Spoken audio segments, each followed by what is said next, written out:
Isingiro einamashaza 5 n'amagombora 30 kandi obwahate birukoresa bwo mutera karuru byararabikiro myanya rukuza kuterera mu karuru kandi byatwara ombukome bw'amani. Tuzitungire omugwire kandi zona tuzitungire tuzetenga. Isingiro ene polling stations rushanje 17. All polling kits, the metallic boxes, 717. Tuzitungire twazibara kandi twahamya mu zona ziroho twafrodinga in the presence of all stakeholders in the district. Ndikabukanga nose echandetaha niza kuba muzuruzi kuba ninga witness wa ururobu urebe boxes batwaza abazinesiru zazo nindeba zinesiru mu muguriyo no kugendaje echandeta nindeba kureba ngo na protecting ururobu mpaka musabuka untezazo.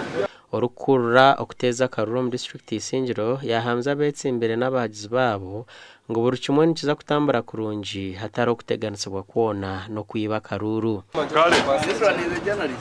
Akaruru kare secure kandi ariyogo murundi ndiza kwandikosa ebyo manage computers ekibenje cyo bakumanya nka the BVVK machine.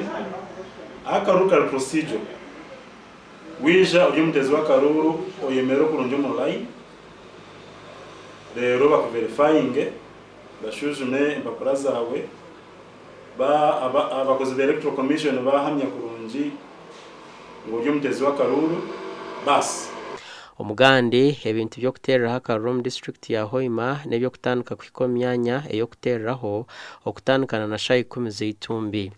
Ebyagambo rukuru kuteza Karuru district ya Hoima Hassan Takwana.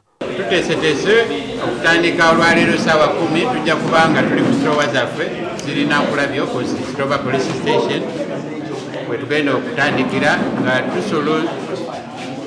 tusonsulamu amabox agagenda wa magombolola then basawa 11 motoka zinaba zitandise okusimbula okugenda mu magombolola.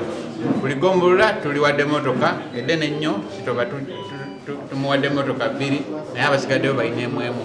Babe yokwerinda nbajangu betebekanise kiro kumara okureba ngo Karuru aka kabako obusinje. Twenda kushaba abantu bona abahoima nangwa na Uganda yona bagira Karuru kehorere batakarwana gendo tera Karuru kawe kandi okuratire ndagiriro ya electoral commission.